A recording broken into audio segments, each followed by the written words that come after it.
Now, what are the politics here of this? You mentioned before getting $200 billion in funding through. My sense is that the Republicans are very much pro-Israel as opposed to the Hamas caucus you saw there on Capitol Hill with the Democrats and Rashida Tlaib. But, you know, there's a lot more diffidence when it comes to Ukraine. Is tying those two things politically a smart move for the White House, or would they be better off disaggregating the two? You know, that's one of the gambles that you take. Here's their calculation, and you see this one coming a mile off. It's the same calculation we would make if we're in the same situation as Republicans, is that he knows he can get the votes for Israel. He's not sure he can get the votes for Ukraine, so he puts them all together. In fact, there's talk about throwing in some border security money as well to try and maybe buy some Republican votes. He knows the Republican Party is split on funding for Ukraine. There's probably a majority that would still support it, but it's going to be close. So it's one of those things you do in Washington, D.C. You take an idea that's popular, you marry it to an idea that might be less popular, and you hope that the people who don't like the one will hold their nose and vote for a package. That's what he's banking on. Keep in mind, though, if you get too carried away with that and start to add all sorts of Christmas tree items, sort of everything that you want at one time, that does run the risk of taking a bill down, and then you don't get anything, including the stuff that you might have gotten if you'd asked for it by itself.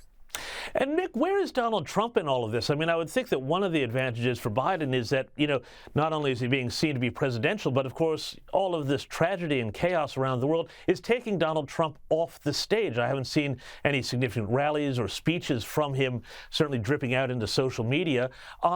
Does all of this put up the brakes on his campaign, which until the Hamas invasion of Israel seemed to have a fair bit of momentum? Yeah, a couple things. First of all, it was not a very good week in court for the former president. His former lawyer pled guilty, and as expected, Sidney Powell is expected to testify against him in the upcoming trial in Georgia.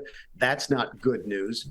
He got slapped with a gag order. That's probably not good news. Again, it's hard to say with Donald Trump because everything that I think would be bad news for an ordinary human being turns out to be good news for him politically. But yes, he has been out of the news this week because of what's happening in Israel. That said, James, he has had to walk something back, and Donald Trump doesn't like walking stuff back. I've only seen him do it 2 or 3 times in the years that I've known him.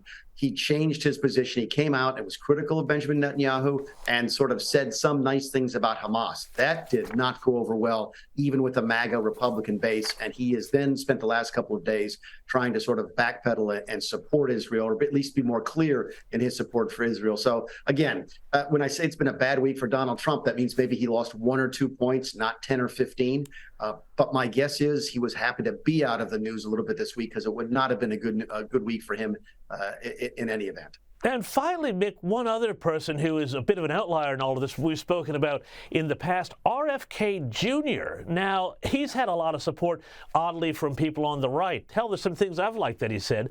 But now he's come out this week and said that he's in favor of reparations, slavery reparations, and carving out, some have said, a lane, a pathway to the left of Joe Biden.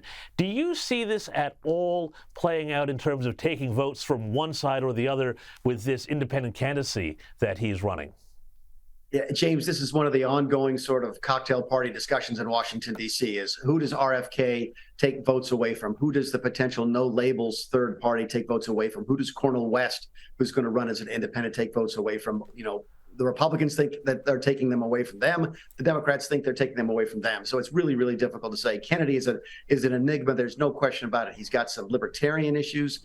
He's got some libertarian policies, got some conservative policies, got some far left-wing policies, as you've mentioned with this reparations issue. So it's really too early to say. I think at the end of the day, he probably only gets 1 or 2%. But depending on the states where that falls, that could change the outcome of an election. Keep in mind, a Green candidate in Florida in 2000 got 50,000 votes. It was less than 1%, but that was more than the margin that George Bush beat Al Gore by. So can these change outcomes? Yes, but no one really has any idea this far out from the election who's benefited and who's hurt by these third-party candidates.